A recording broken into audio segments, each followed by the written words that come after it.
ठेवून घेतलं असं नाही ना सर. मोठ्या महानगरपालिकेत नगरसेवक जागा दुसरं कोण घेऊ शकत नाही का?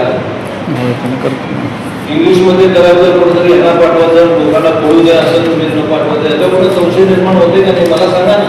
कशामुळे मी काय केलं आमच्याकडून वर्ल्ड बँकेनं आपलं जरी कंडिशन दिलं वर्ल्ड ट्रान्सलेशन करून पाठवत नसतं का? आम्हाला काय आमच्याकडे कसं आलं की त्यांना फॉरवर्ड केलं तरी ट्रान्सफर करायला पाहिजे.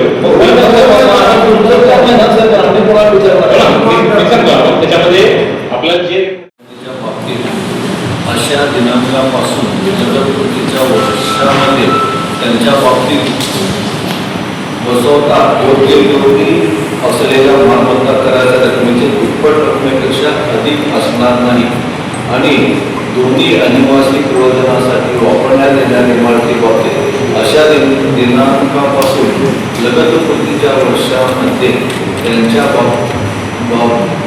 बाबतीत बसवता येण्याजोगा असलेल्या मालमत्ता कराच्या रकमेच्या तिप्पट रकमेपेक्षा जास्त अधिक असणार नाही. एक मिनिट तुम्ही काय म्हणताय की दुप्पट होणार नाही, दुप्पट होणार म्हणलं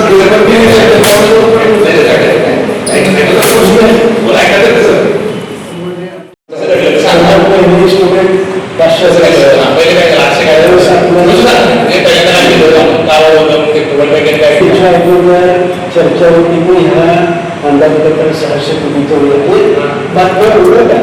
तुमच्याकडून काय आपण माहिती नसेल किंवा काय होतं मग त्याच्यामध्ये काय पाणी जाणार त्याच्या अगोदर काय ना पाणी पडतं टेंडर दोनदा काय नव्हते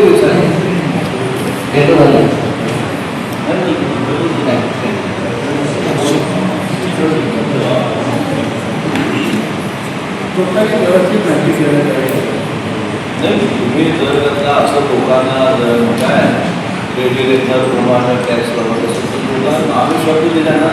आम्ही जाहिरातीमध्ये भारतीय जनता पक्षाच्या जाहिरातीमध्ये निवडणुकीच्या अगोदर स्पष्ट सांगितलं ₹1 टॅक्स वाढवणार नाही.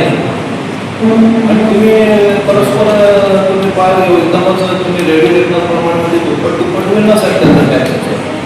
आज शहरातले 70% लोक टॅक्स भरतात, 30% लोक कित्येक वर्षापासून भरत नाही, 30% पासून भरत नाही. त्यांच्याबद्दल कधी बोललं जात नाही. जे भरते त्याला जर कोणी जास्त करायचं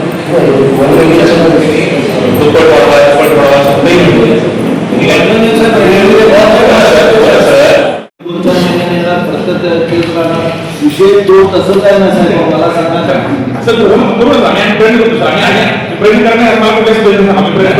आहे ना तुम्ही गुंठेवारी आलं तुम्ही पहिल्याच म्हणलं मी करून देतो, पहिल्याचे तुम्ही एवढा हे करून द्या, आपण सातत्यानं प्रयत्न करावा अजून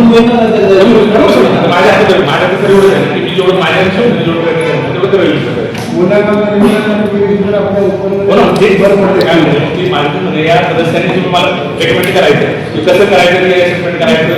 आम्ही त्यातच वर्ल्ड बँकेत सांगितले का नाही मी माझ्याकडे केले प्रेझेंटेशन दिलं होतं आम्हाला ईमेल केला तर ते तुम्हाला ते सांगतो भारतात जेव्हा 1991 साली जे सिस्टीम चालतं ना काय ते लोक आजपर्यंत लपवत आलेले आहेत. आजपर्यंत त्या लोकांना कुणीतरी अभय देत आहे की बाबा जे टॅक्स भरत नाही त्यांना अभय देत आहे. गोष्टी आहेत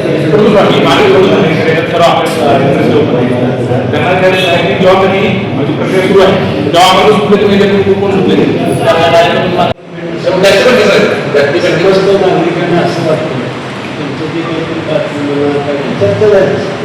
की रेडिओ अंतर्गत असतं त्याच्या ठरवायला अधिकार समोर पूर्ण ठरवलं.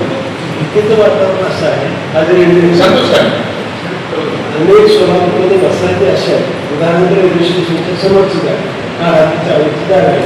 उदाहरण ज्या जागेचं भाडं तुम्ही राहणार ना बाहेर करून तुमच्या भाडं 5 ते 6 रुपये महिना आणि त्याचा वेळी जर बघितला तर किमान ₹1000 ₹500 पुढं जातं. ₹500 पुढं गेल्यावर मूळ मालकाला त्याचं मागणार त्या भाडेकरूंना मागणार माझ्यासारख्या नागरिकाला ती शंका आहे. अशा पावलं खूप आहे. पूर्वी माझं बापूचं गट होतच की भारतीय जनता पक्ष जेव्हा महानगरपालिकेच्या निवडणुकीमध्ये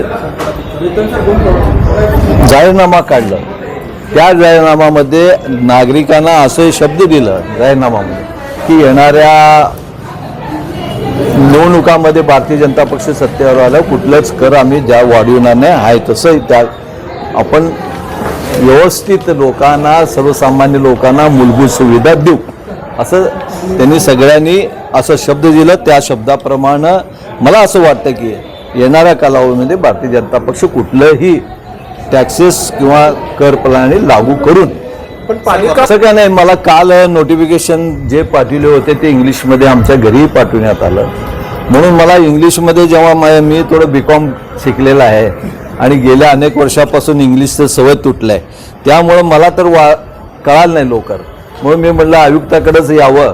आणि माझ्यापेक्षा कमी शिकलेले अनेक लोक आहेत या महानगरपालिकेत, त्यांची काय परिस्थिती होत असेल मला माहीत नाही. त्यांना कसं समजावून सांगता हे समजून घेण्यासाठी मी इथं महानगरपालिकेत आलेलो. आणि पर्याय मार्ग अनेक गोष्टी मी महानगरपालिकेला सांगितले की अनेक गोष्टी महानगरपालिकेने आजपर्यंत खुल्या जागा भाड्याने दिलेल्या जवळपास 605.